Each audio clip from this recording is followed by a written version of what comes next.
Fala galera, Rafael Mendes aqui com vocês, a máquina de vendas humana, e hoje eu tenho o prazer aqui do horário de almoço, no horário do almoço, estar com um convidado ilustre, o Diego Eloir. Cara, é um amigaço meu. Esse cara me levou a conhecer o Muay Thai, sou apaixonado pelo Muay Thai até hoje, não estou praticando nesse exato momento, mas espero voltar em breve, se tudo der certo agora em 2020, a essa arte marcial tão incrível que é o Muay Thai.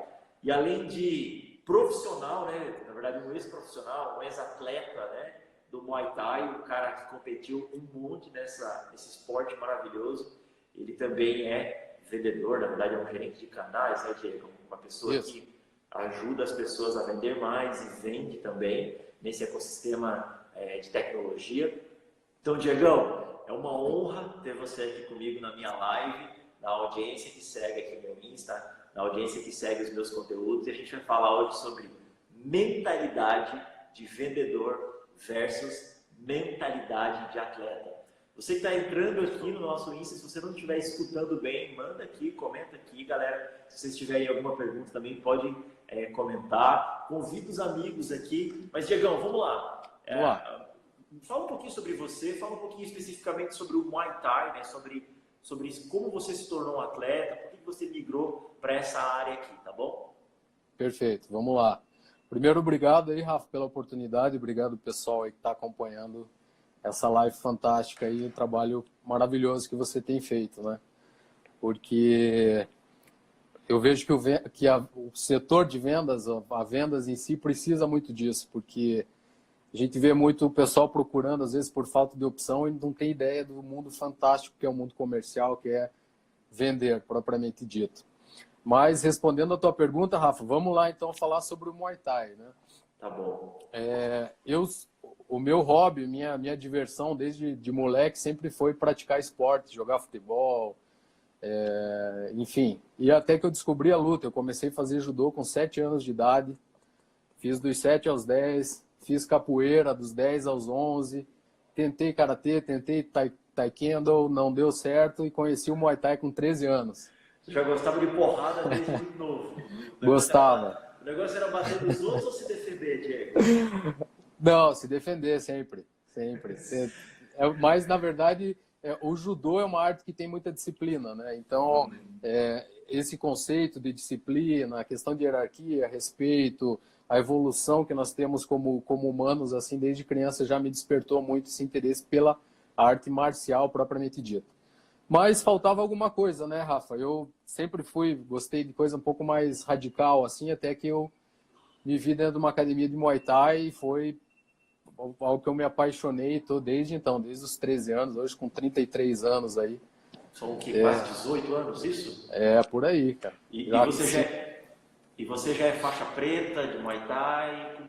Como tá isso? Ou você já é instrutor? Como que é essa carreira profissional como atleta, como professor, atleta? Como que é isso hoje? Eu sou faixa preta desde 2014. Eu fui instrutor por 2 anos antes de ser faixa preta, que é o ponta preta que nós chamamos, já é um nível que permite dar instrução, né? Ser instrutor, então, da luta propriamente dita. E sou professor aí há mais de 4 anos. Hoje eu não estou ativo dando as aulas, sinto muita falta, mas você sabe como é que é o nosso mundo aí, né, Rafa? É bem corrido, projetos e tudo mais. Então eu tive que deixar um pouco meu pessoal aí, minhas aulas, um pouco em stand-by. Um dia eu quero voltar com certeza, mas hoje eu não estou dando aula mais. Mas fiquei envolvido aí por muitos anos com a parte das aulas. Mas teve a oportunidade, Diego, de competir profissionalmente. Fiz algumas lutas amadores. Eu sei que você fez algumas lutas de boxe. Tem uma história sua que eu acho muito engraçada. E aqui a gente começa a fazer essa analogia do vendedor com o atleta também, que, galera, se você não se prepara para uma venda, se você não tem um tempo hábil de se preparar, de estruturar o teu processo, o seu discurso, se preparar para as objeções, cara, você vai a nocaute facilmente, tá? Eu sei de uma história aqui, Diego, conta uma história que você foi lutar boxe, né? Você foi convocado para fazer uma luta de boxe com um cara que era super experiente. Eu acho que deu o quê? Um round, o cara te deu um cruzadão e você caiu. Foi. Como é que foi? Conta pra gente. pergunta é, você teve tempo de se preparar? E aí eu quero fazer essa conexão, né? Essa preparação como atleta amador e essa preparação como vendedor. Qual a lição que você levou disso hoje para a sua carreira em vendas? Perfeito, vamos lá. Antes de entrar no mundo comercial, e vou te agradecer porque essa história aí é a minha preferida. Sacanagem. Vou contar dessa história antes, então. Eu sempre treinei Muay Thai, né? Tô vendo aqui até que entrou um grande amigo meu aqui, o professor Paulo. Ô, professor, obrigado pela participação. Casca grossa aí, acompanhou, me ajudou muito para pegar a faixa preta. Esse dia eu fui lutar boxe, né? E minha mãe nunca gostou, ela nunca foi aquela apoiadora desse tipo de esporte, porque eu gostava de treinar e gostava de lutar também. E o Muay Thai, de certa forma, para quem pretende virar atleta e ter uns treinos mais avançados, vez ou outra você aparece com roxo, uma luxaçãozinha, enfim, isso faz parte porque é uma luta contundente. E eu queria que minha mãe fosse assistir uma luta minha. Falei, mãe, você tem que ver uma luta minha. Ela falou, não vou ver luta sua, esqueça, faça outro esporte que eu posso até ir. Daí um dia o mestrão chamou para participar de um evento de boxe, paranaense de boxe. Só que eu sempre treinei Muay Thai. Né? Legal. Para quem não sabe, galera, o que é o Muay Thai naturalmente é o boxe tailandês, né? Onde eu junto o boxe aqui, né, com os chutes, né, Diego? Então, assim, a base do Muay Thai é o boxe, né? Até as posições têm algumas similaridades aqui também. Mas pode continuar, Diego. E aí? O Muay Thai é chamado da luta das 8 armas, né? Utiliza-se punhos, cotovelos, joelhos, canelas. Então, ele tenta utilizar aí os membros mais... Mas, enfim, a luta de boxe. Então, chegou o dia, falei, mãe, vamos ver uma luta de boxe. Não tem canelada, não tem joelhada, não tem cotovelo. Dúvida, quanto tempo de preparação você teve para essa luta? Para essa luta, eu, na verdade, eu não treinei para boxe específico, né? O treino era de Muay Thai sempre. Okay. Mas na época a gente pensava, não, vamos sair na porrada e tá tudo certo. Nenhuma preparação, né? Não. Tipo vendedor de feeling, né? Vou lá vender porque eu tenho feeling, não tem preparação nenhuma, não estudo o mercado, não estudo o cliente, não se prepara para objeções. Vamos lá, vamos meter porrada porque eu sou bom e sei fazer isso, né? Exatamente. Tipo, pegar o telefone sem conhecer o cliente, sem saber exatamente o que está falando e ligar e tentar fazer uma venda de impacto. A gente sabe que não funciona bem assim, né, Rafa? Não funciona. E aí, Diegão, como é que foi? Mas eu não treinei especificamente para boxe, resolvi me aventurar, convidei minha mãe, falei, mãe, você vai gostar, é boxe, é menos contundente, vai ser bacana. Em resumo, eu tomei um nocaute com 30 segundos. Aí eu descobri que o boxe era diferente, porque a movimentação era diferente, eles trabalham os pêndulos mais baixos, coisa que a gente não faz no Muay Thai, porque arrisca tomar joelhada. Enfim, o mundo era outro, eu acabei sendo nocauteado e quando eu dei por mim, minha mãe estava do lado. Chorando, enfim, foi terrível, cara, foi horrível. Se eu pudesse, eu tinha desconvidado ela naquela data. E Diego, fala um pouquinho, então a gente está falando do primeiro aspecto, né, da mentalidade do atleta e também da mentalidade do vendedor. A gente está falando sobre preparação, né? Então eu vou falar um pouquinho sobre vendas. Então você, vendedor que consome aqui o meu conteúdo, tenho falado muito sobre aquilo que a gente chama de pirâmide do sucesso de um vendedor, onde na base dessa pirâmide a gente tem aquilo que a gente chama de estratégias, que são as técnicas, são os golpes, né? As habilidades que você aprende numa academia, por exemplo, de arte marcial, e as habilidades que você aprende, por exemplo, num curso de vendas, num curso de negociação, tá? No centro dessa pirâmide, a gente tem aquilo que a gente chama de atitude, a atitude certa como vendedor de sucesso. Por exemplo, um atleta, na época de férias, ele não vai meter o louco, como a gente fala, vai comer um monte, né? Ele é um atleta 24 horas, então ele tem o quê? O comportamento de um vendedor. E no topo da pirâmide, a gente tem aquilo que a gente chama de atitude. Então ele tem essa atitude diária como vendedor. Eu deixo de ser um vendedor por falta de opção e me torno um vendedor por opção. Eu estudo o tempo inteiro, eu estou lendo bibliografias, estou me preparando e vivendo essa profissão de vendas o tempo inteiro. Então a preparação é a chave do sucesso em vendas, né?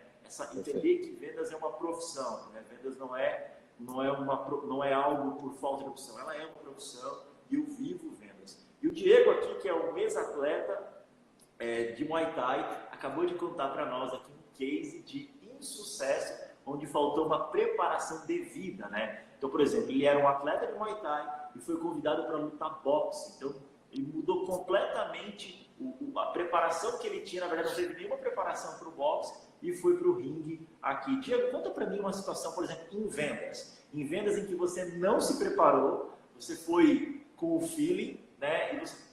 E a situação não foi uma situação adversa. Então, compartilhe com a gente, por favor. Perfeito. Eu sempre fui da área técnica, né, Rafa? Eu trabalhava com TI, na parte técnica, a parte operacional, depois acabei vindo me tornar gestor, enfim, mas sempre a visão mais técnica. Eu realmente caí no setor de vendas meio de paraquedas, porque em determinado momento eu resolvi sair do TI e abrir uma construtora. Então eu já fui navegar em águas para empreender. Fui para uma área que eu não dominava. Meu pai, meu sócio, na época, era o responsável técnico, né? A parte de engenharia ficava com ele e eu cuidava da parte comercial. Então, eu acabei me vendo, tendo que vender um produto que eu não tinha o menor contato e não tinha experiência propriamente dita na parte comercial, enfim. Só que hoje, para uma empresa ter sucesso, a primeira coisa que você precisa é vender, né, Rafa? Então, tudo, né? Tudo começa né? depois das vendas, né? Das vendas. Todos somos vendedores, né? Então, eu passei a ter que desenvolver isso do dia para a noite. Lógico, eu precisava girar. E eu acabei, muitas vezes, fazendo visitas sem preparo, sem dominar questões técnicas. Certo. Então, foi quando eu tive esse lapso, eu percebi que não estava dando certo. Foi quando eu fui realmente para a parte técnica, entender, fazer leitura dos projetos, ver como funciona o dia a dia nas obras, viver o mundo desse pessoal, para então eu ter essa imersão realmente e ter propriedade no que eu falo. Legal. Então, o meu começo aí na carreira profissional de vendas, foram muitos baixos. Oi? Foi totalmente no impulso, isso? Totalmente, porque empreender eu já tinha uma certa experiência por minha formação ser administração, mas a área comercial não era tão simples quanto eu imaginava. Legal. Então, e vender foi bem numa época de crise, né, do mercado brasileiro, não foi? Foi o último ano que a construção civil estava mais ou menos bem. No ano seguinte, a construção civil teve aquela queda muito forte, né? Aquela bolha que acabou parando praticamente tudo, a parte de construção, a parte de comercialização de imóveis, enfim. Foi uma área bem terrível. Então, a gente entende que em vendas, além de preparação, né, como a gente está falando como um todo, é fundamental a gente ter uma visão também de mercado, certo? Sem sombra de dúvidas, Rafa. A gente tem que acompanhar. Hoje, para você ter uma ideia, eu vendo projetos de cybersecurity e cada notícia da bolsa, enfim, tudo isso influencia os setores das empresas que vão melhor, as que vão ruins. Então, a gente consegue direcionar melhor o discurso e as nossas ações também para a parte comercial. Então, sem dúvida, é fundamental conhecer bem o cenário como um todo. Legal. Diego, como eu compartilhei aqui no nosso vídeo, eu também treinei em Muay Thai. Você é um ponta preta, eu sou um ponta vermelho. Sou preta já. que é a primeira graduação de todas. Eu não avancei ainda, mas espero esse ano voltar a conseguir pelo menos a minha vermelha, porque eu quero fazer uma lutinha amadora. Esse é um projeto que eu tenho da minha vida pessoal, tá? Mas assim, Diego, a gente falando aqui, a gente falou sobre preparação, é fundamental essa preparação, entender o mercado como um todo, né? Então, como uma profissão de vendas. E a gente também falou sobre a preparação no universo da profissão, da arte marcial, né? Como atleta aqui. E agora eu queria fazer a seguinte análise, né? A gente sabe, Diego, que em vendas existe um negócio chamado objeções, né? O não, ele já é latente na cabeça do nosso cliente. Eu costumo dizer uma frase, né, Diego, que pessoas amam comprar, mas odeiam que vendam para elas, né? Perfeito. Mas pessoas amam comprar de pessoas que são parecidas com elas. Então, a objeção é algo super natural na profissão de vendas, né? Assim como eu sei que na vida de um atleta também, a Elaine aqui mandou, qual é o tema da live? O tema da live é mentalidade de vendedor versus mentalidade de atleta, tá, Elaine? Você que chegou agora, a gente está com o Diego Eloíra aqui, que foi campeão paranaense de Muay Thai, um atleta, né? Hoje é professor também de Muay Thai, com faixa preta, mas a sua carreira hoje é focada 100% na área comercial, né? Então ele trabalha com vendas, ele é gerente de canais da Task TI, uma empresa de cybersecurity, né? Trabalha com tecnologia. Obrigado por perguntar aqui, Elaine. Então a gente está falando aqui, Elaine, sobre o quê? Sobre objeções. E objeções, ela acontece no nosso trabalho de vendedor. E ela também acontece no nosso trabalho como atleta, né, Diego? Então você está lá no ringue aqui, se preparando para atacar o potencial cliente, o seu adversário, não inimigo, e aí você dá um soco, né? Um jab, né? Você dá um jab aqui em direção do queixo dele, e aí ele bloqueia aqui, certo? certo. E além de bloquear aqui, ele te dá o quê? Um cruzadão, aquele cruzado, aquela objeção que você não estava preparado para isso, tá? A minha pergunta é, como é que você se prepara para uma objeção como atleta? E aí eu vou fazer a conexão de como a gente pode se preparar para uma objeção como vendedor. Perfeito, vamos lá.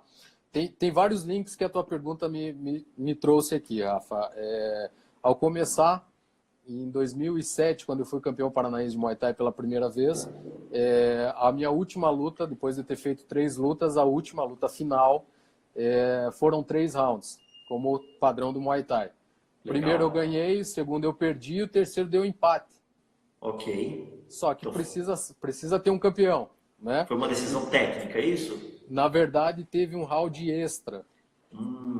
Então, pensa comigo, depois de 3 lutas, você já machucado, cansado, pensando em desistir, tem um round extra. Muito. Teve um round extra.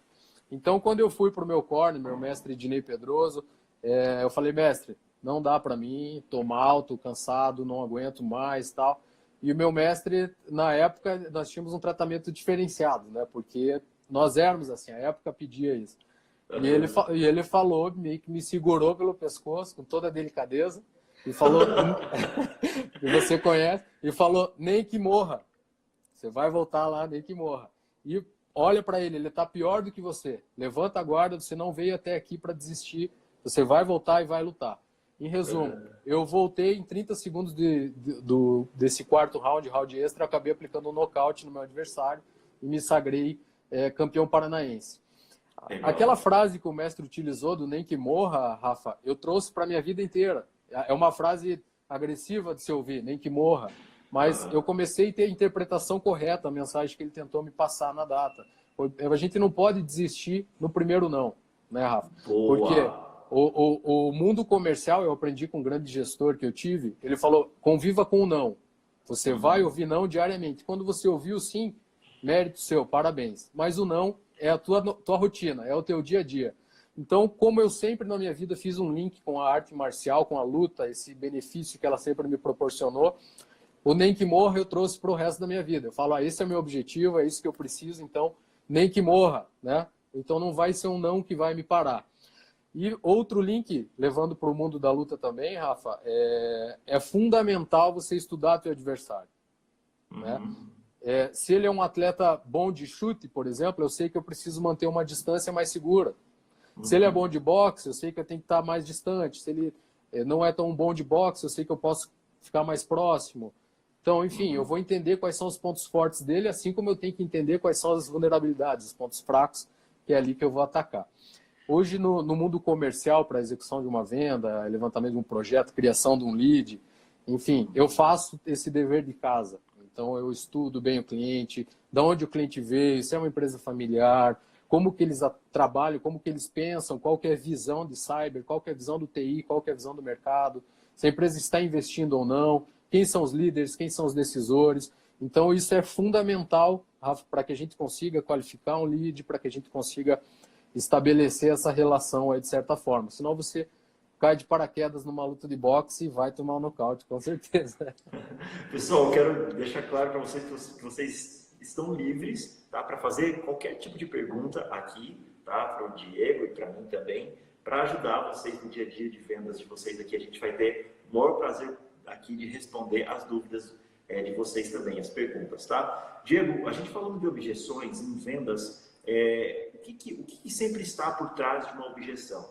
Um negócio chamado crenças ocultas, tá? Então, por trás de um não, sempre existe uma crença oculta. Aqui é um exemplo. Você lutou 3 rounds, certo? Um você ganhou, um você perdeu e o outro você empatou.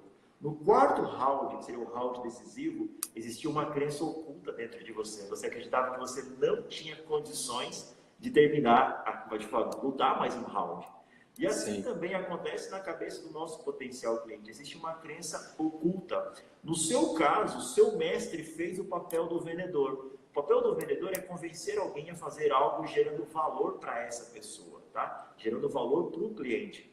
E como que eu faço esse processo de convencimento, tá? Como que eu faço isso? Fazendo o meu cliente sair do status quo, enriquecendo o meu cliente, nutrindo ele de informações, fazendo com que ele aprenda algo novo comigo. Nesse exemplo do mestre, o que o mestre fez? O mestre fez uma afirmação, usou uma palavra de motivação e falou: nem que você morra, mas você vai lutar. Ele fez com que o Diego saísse do status quo, fez com que o Diego tirasse essa crença oculta que estava na mente dele e passasse a agir. Por exemplo, a crença oculta que a gente tem uma objeção em vendas é o cliente diz: o seu produto é muito caro. Ok, então eu tenho uma crença oculta. O seu produto é muito caro, é uma objeção. Como é que eu faço para contornar essa objeção? O seu papel como vendedor é ir mais a fundo disso, ir mais profundo. E aí como que você quebra essa crença oculta? Fazendo perguntas para identificar o que está por trás dessa crença oculta. Então, por exemplo, o seu produto é muito caro. Caro comparado ao quê? Aí ele vai te dar uma informação, cara comparado a uma Ferrari, ok? Mas eu estou te apresentando aqui um carro que, comparado a uma Ferrari, a mecânica dele é bem mais barata, é bem mais acessível. Ou, comparado ao que você necessita, que você me disse agora que você quer levar a tua família para viajar, esse é o carro certo para levar a tua família para viajar. Uma Ferrari não é um carro tão confortável assim para carregar uma família, tá? Até porque, dependendo do modelo, ter só 2 pessoas, né, dentro desse carro. Então, uma objeção, sempre quando acontece uma objeção, a gente está falando de uma crença oculta por trás. Diego, fala mais sobre isso. Que tipo de objeção você já quebrou no seu processo de vendas aí, por favor? Tá certo. Como eu disse no começo, Rafa, eu trabalho com projetos de cybersecurity, né? O Brasil, agora que eu sei o termo certo, tem muito essa crença oculta, porque normalmente o pessoal dava um jeitinho, optava por um software free, enfim, fazia uma adaptação. Certo. Então, o que acontece? Essa cultura começou a mudar. Você viveu um tempo, Rafa, que você via que o pessoal falava: o TI só me gera custo. Sim, né? sim. Hoje essa crença começou a mudar. O TI começou a ser um setor que ele realmente que é um setor estratégico para uma empresa, né?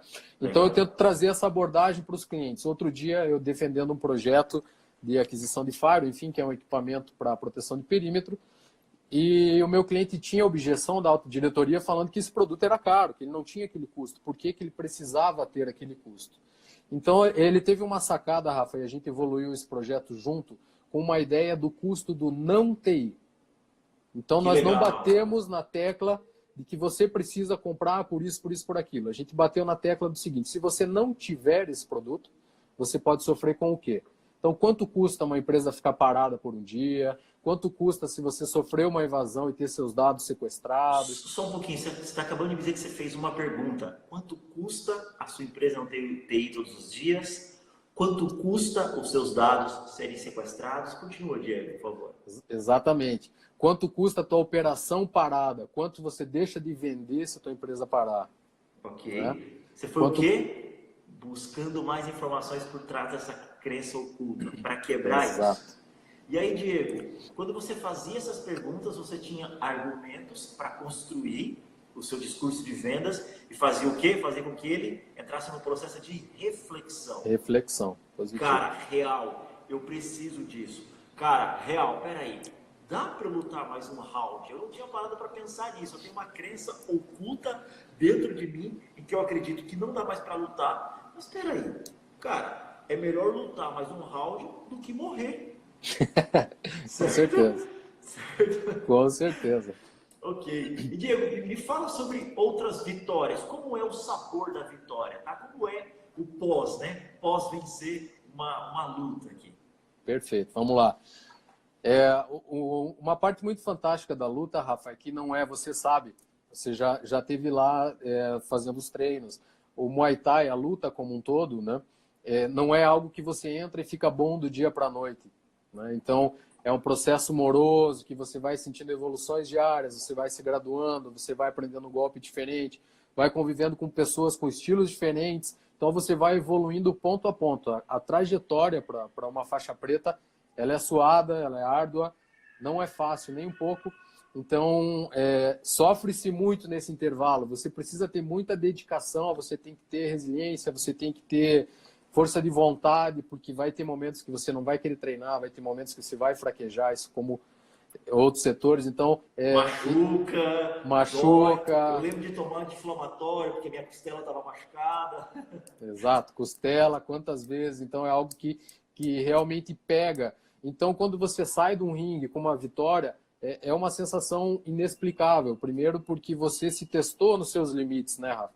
Você foi além daquilo, você conseguiu superar teu adversário, você conseguiu ultrapassar aquela barreira, você conseguiu atingir o nível de faixa preta, ou seja, você começou um projeto, você conseguia até o final e obteve sucesso naquilo, né? Aí você começa, logicamente, uma outra caminhada a partir da faixa preta.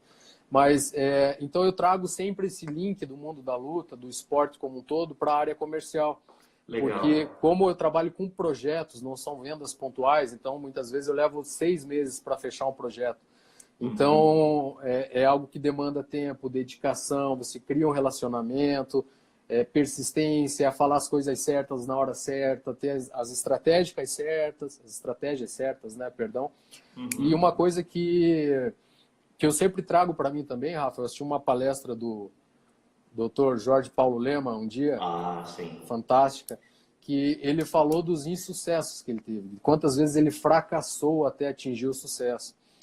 E eu me senti muito próximo eu recebi a mensagem, porque ele falou o seguinte: eu queria algo do dia para a noite. Então eu abri uma empresa com o intuito de que amanhã eu estaria ganhando dinheiro, que eu ia obter sucesso em 1 mês, 2 meses, e ele sempre quebrava. Foi quando ele se recolheu e falou: não é dessa forma que as coisas vão funcionar, eu preciso ter planejamento. Think long term, pensa a longo prazo. Exatamente. Pensa a longo prazo. Então eu trouxe esse conceito para mim, tanto na parte da luta, os momentos que eu tinha vontade de parar, e assim como eu trabalho diariamente nos meus projetos comerciais, na minha carreira como um todo, pensando a longo prazo sempre. Vamos fazer um pinpoint aqui, tá? Então você é um cara que se tornou um faixa preta em Muay Thai, lutou, hoje é professor, né? Para mim é uma das minhas principais referências nessa arte marcial que eu amo o Muay Thai, amo, assim, tenho paixão. Inclusive te nocauteei uma vez, né? Sem querer, te dei um chute numa parte, numa região. Essa eu não esqueci também, viu? Tirei o ar desse cara aqui, ponta vermelha. Achei que ia morrer depois. Essa foi pior que o nocaute na frente da mãe, Rafa. Dói até hoje. Ô, Diegão, mas vamos lá, cara. Vamos pensar em 5 passos para um vendedor se tornar um faixa preta, ok? Vamos lá. 5 passos para um vendedor se tornar um faixa preta. Você diz um passo, né? O primeiro, eu digo o segundo, depois é o terceiro, quarto. Vamos lá. Primeiro passo para um vendedor se tornar um faixa preta, Diego, na sua análise.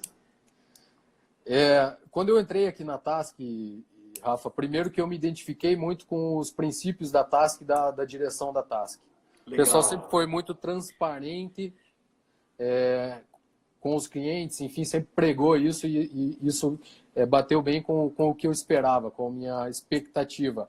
Porém, eu tive um grande desafio, porque era uma solução que eu não conhecia e não confiava. Então, o primeiro passo para eu me tornar aqui um bom vendedor e ter sucesso nos meus projetos foi conhecer muito bem o meu produto e acreditar nele acima de tudo. Boa, então a primeira dica para você se tornar um vendedor faixa preta é: conheça o seu produto. Conheça o seu produto. Conheça profundamente o seu produto. Então agora, Diego, eu vou dar a segunda dica para você se tornar, né, para a nossa audiência se tornar um vendedor faixa preta. Então a primeira dica é: conheça o seu produto. E a segunda dica é: conheça o seu cliente, tá? Em 2017, Dr. Richard Thaler ganhou o Prêmio Nobel da Economia. O Dr. Richard Thaler é um psicólogo, um cara que estuda o comportamento humano durante o processo de compra, né, e venda também, né, durante o processo de compra e venda. E aí é muito louco isso, porque Nobel da Economia premiou um cara que estuda os comportamentos humanos durante o processo de compra, né, de aquisição de compras. Porque a gente negocia pessoas, a gente vende para pessoas. Então é fundamental para você se tornar um vendedor faixa preta, você conhecer o quê? O seu oponente, você conhecer o seu cliente. Conhecer quais são as principais habilidades dele, conhecer quais são as principais dores, conhecer todo o contexto desse potencial cliente. Então a primeira dica para se tornar um vendedor faixa preta é: conheça o seu produto, acredite isso de maneira absurda, acredite nisso, conheça cada detalhe. A segunda dica para se tornar um vendedor faixa preta é: conheça o seu cliente. Diego, a terceira dica para se tornar um vendedor faixa preta. Perfeito, vamos lá. Uma coisa, eu trabalhei numa operadora de telefonia no setor comercial por muito tempo, e eu não preciso nem falar que esse é um segmento que enfrenta muita rejeição, né? Objeção então, total, né? Total. É tipo lutar contra o Anderson Silva. Exatamente. Tá. O pessoal liga de uma operadora, a hora que fala o nome da operadora, a tua vontade é desligar. Eu sei que a grande maioria pensa dessa forma. Uhum. Porém, eu trabalhava com projetos de TI dentro dessa operadora. Então, eu descobri, Rafa, que as pessoas compram... Ninguém compra por impulso nesses casos. E sim, as pessoas gostam do quê? De ouvir uma história, de ouvir o que você tem para agregar para elas, né? Não simplesmente ligar e dizer que você é de uma operadora. Então, eu desenvolvi, aprimorei o meu discurso utilizando a parte de storytelling propriamente dito. Então, eu desenvolvi uma técnica de contar uma história, de falar sobre o meu produto, sobre o Diego como um todo. Então, eu gosto de contar uma história para que a pessoa se sinta, se familiarize com o ambiente e veja que aquilo realmente é algo que talvez mereça a atenção dela. Então, nessa sua contação de histórias, você Perfeito. Conta cases de clientes também que tiveram sucesso com a solução ou não? Totalmente, Rafa. Quando eu volto ali no tópico 2 do vendedor faixa preta, que você falou de conhecer o seu cliente, eu entendo primeiro, eu faço todo esse estudo, esse levantamento de mercado de como que o cliente age, né? Quais são os comportamentos. Muitas vezes a gente entende que ele utiliza uma solução X e que talvez ele precise de uma Y. Então, você fazendo todo esse estudo de mercado, você consegue direcionar melhor a conversa. Então, você sabe o setor, se você já teve cases de sucesso no mesmo setor, isso faz toda a diferença você usar isso como exemplo. O cliente acaba se sentindo mais confortável. Então, o primeiro passo para um vendedor se tornar um vendedor faixa preta é: conheça seu produto. O segundo passo é: conheça o seu cliente. E o terceiro passo é: conte uma boa história. Utilize todos os insumos possíveis. Histórias que tenham a ver com você, principalmente histórias que tenham a ver com ele, e utilize cases de sucesso. Então, essa é a terceira dica. A gente já vai para a quarta dica, mas, Diego, me ajuda a responder aqui a pergunta da Elaine. Olha, eu preciso captar profissionais para a operação de televendas. Onde captar esse profissional? Grata. E aí, Elaine, se você quiser mandar mais contexto para a gente pode entender e tentar te ajudar mais nessa pergunta, tá? Mas, basicamente, Elaine, eu vou te dar uma dica, o que eu faço aqui na minha empresa, tá? Primeira coisa, Elaine, o meu time de recrutamento, ele se faz presente em todos os mecanismos possíveis. Então, eu estou divulgando vagas em Facebook, divulgando vagas em Instagram, divulgando vagas no meu blog, divulgando vagas nas universidades, divulgando vagas em todas as empresas possíveis de recrutamento e seleção. E agora eu estou indo para o próximo etapa, Elaine. Eu estou fazendo parcerias com as universidades onde eu possa, por exemplo, participar das feiras de talentos, né, das feiras de carreiras, tá? Para poder divulgar a minha empresa. Então, a minha dica para você é: se você quer captar novos profissionais, utilize o máximo possível de mecanismos para que a sua mensagem possa chegar. Diego, você tem alguma dica aqui? Eu tenho, Rafa. Por favor. Tem aquela máxima, né? Aquela história que todo mundo já ouviu falar, da tia que chega para o amigo e fala: poxa, arruma um emprego para o meu filho, pode ser até de vendedor. Não é mesmo? Sim. Então, o que acontece, Rafa? A gente sabe que A área de vendas é a área que mais tem pessoas frustradas aí no mercado, né? O maior índice de pessoas frustradas e profissionais. E eu vejo muito isso. O pessoal vê a área comercial, a área de vendas, como um período transitório. Tipo, eu não tenho outra opção, então eu vou me tornar um vendedor. Está se enganando, porque não vai ter sucesso. Então, a minha dica para a nossa amiga Elaine é procure pessoas que tenham vontade de ser um vendedor, que goste de vender, que tenha isso como um objetivo, né? E não que seja um período transitório, porque senão realmente é difícil formatar uma boa equipe aí nesse período. Boa, o João Vitor deu um hello aqui. Hello, João Vitor. O Fala, Ronaldo João. mandou uma mensagem lá em cima. Você é um garotinho especial. Você que é aí, Ronaldo. Vamos lá, Diego. Quarta dica para um vendedor se tornar um vendedor faixa preta. Vamos lá. Na sua análise, qual é a quarta dica? Na minha? Vamos lá. Isso. De nada, Elaine. Rafa, eu sinto muito isso desde que eu entrei na Task, quando eu te falei da parte de princípios e tudo mais. A gente vê muitos vendedores ficando pelo caminho por vender mentira, né? Por vender algo que não é entregável. Então eu trago isso para mim e realmente eu sou 100% transparente com os meus clientes. Se ele falar, você me atende nisso, eu faço questão de falar que não, se eu realmente não atenda. Mas entregar o que ele busca, o que eu prometi para ele. Então, transparência sempre, vender verdade, vender algo entregável realmente. Boa, Então, Diego. acho que quarta dica. A primeira dica para se tornar uma faixa preta é conheça o seu produto. Conheça a segunda dica, conheça o seu cliente. A terceira dica é conte uma boa história. A quarta dica é fale a verdade. E a quinta dica que eu tenho para vocês, para fechar o ciclo para se tornar uma faixa preta, é nunca pare de estudar. Um dia eu vi uma entrevista de um grande mestre do Karatê, que ele disse o seguinte: quando ele conseguiu a faixa preta dele, ele entrou numa crise absurda, porque ali ele descobriu que ele não sabia nada. Ele descobriu que a faixa preta era o início de tudo. Era o início de tudo, porque a partir daquele momento ele começaria a treinar mais ainda alunos. A partir daquele momento ele entendeu que ele precisava entender como funciona o comportamento humano, a cabeça das pessoas, tá? E ele entendeu que durante a vida inteira dele ele só aprendeu o que? Técnicas. Só técnicas de arte marcial. E agora, como um faixa preta, ele tinha que descobrir o que? O comportamento humano. E como fazer as pessoas serem atletas de alta performance. Então, a minha dica para você, a dica final para você se tornar um vendedor faixa preta é: nunca pare de estudar. Continue estudando, continue evoluindo. Nós somos uma espécie que sempre está em evolução. Então, Diegão, 5 passos primeiro passo é conheça o seu produto. Segundo passo é conheça o seu vendedor. Seu cliente, perdão. Terceiro passo é conte uma boa história. Quarto passo, né? Fale a verdade. E o quinto passo é estude. Não pare de estudar. Não pare de estudar. Diego, dá aqui, por favor, qual é o seu endereço de Instagram, para o pessoal te seguir aqui também? É Diego.Eloir, pessoal. Quem quiser ir, fica à vontade. Diego, o que você vende para quem quiser comprar de você aí também? Tá. Só fazer um parênteses, Rafa. Você falou do faixa preta, da mentalidade quando muda, e realmente isso é verdade. Quando eu comecei a dar aula, eu percebi, eu tinha muito a visão de competidor antes, né? Quando eu atingi o nível da faixa preta, eu percebi que eu tinha que entregar outra coisa para os meus alunos. Então, pessoas que buscavam qualidade de vida, pessoas que tinham dificuldade para dormir, pessoas que fumavam, enfim. Então, eu vi que esse público exigia outra visão, outra versão do Diego, não aquela parte competidora que quer levar sempre ao extremo.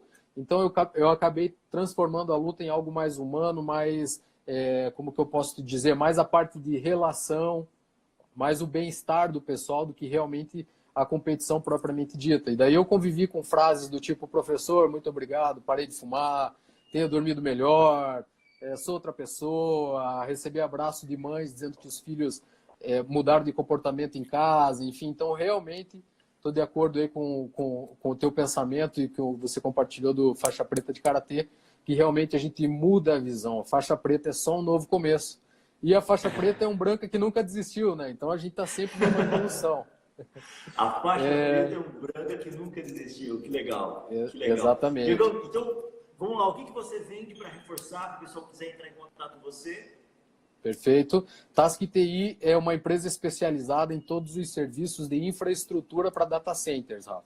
Tá? Então, toda a parte de redes, parte lógica, backup, segurança, nuvem, cloud, enfim, nós atendemos. Porém, eu sou especializado na parte de cybersecurity. Tá? Legal. Então, uma venda agora, extremamente complexa. Exatamente, um pouco mais técnica, né? Então, agora que a gente vive esse mundo de LGPD, adaptação, adequação, enfim, onde os dados passaram a ser uma das moedas mais valiosas do mercado. Então, é o novo petróleo, né? Novo petróleo. Exatamente. Então, esses são os projetos que eu trabalho, Rafa. Cybersecurity, proteção de perímetro, proteção de dados, capacitação de equipe interna e tudo mais. Então, essa parte de segurança como um todo. Legal. Então, se você quer saber mais sobre o Diego, diego.eloir, ou entre no site da Task TI. Lá você tem informações daquilo que o Diego pode vender e pode te ajudar aí no seu negócio. Pessoal, se você quer saber mais sobre vendas, aqui na minha biografia eu tenho um link para o meu grupo exclusivo do Telegram, onde eu compartilho várias sacadas sobre esse ecossistema de vendas para que você possa performar muito mais na sua operação de vendas aí. Pessoal, Diego, suas últimas palavras para a gente almoçar, né, meu amigo? Vamos lá. É isso aí, pessoal. Rafa, muito obrigado pela oportunidade. Sabe que eu admiro muito o teu trabalho aí. E você realmente é uma referência para a gente aí no mundo comercial. E aos colegas aí, se tiver alguém da área de vendas, tenha amor pelo que vocês fazem, porque a área de vendas é sensacional, é um aprendizado constante e é algo que você pode atingir o sucesso sem dúvida. Depende de você para se tornar um faixa preta aí, né, Rafa? Top, galera. Diegão, muito obrigado. Galera, vamos arrebentar. Vamos vender muito. Se inscreve lá no meu grupo do Telegram, tá aqui na biografia. Faça parte para receber o máximo possível de conteúdos aí, galera. Diego, uma honra ter você aqui junto comigo e Tai. Tai. Hey, valeu pessoal. Fui, valeu, grande Diegão. abraço. Um abraço. Um abraço, valeu. Obrigado. Tchau, tchau. Obrigado a você. Tchau, tchau.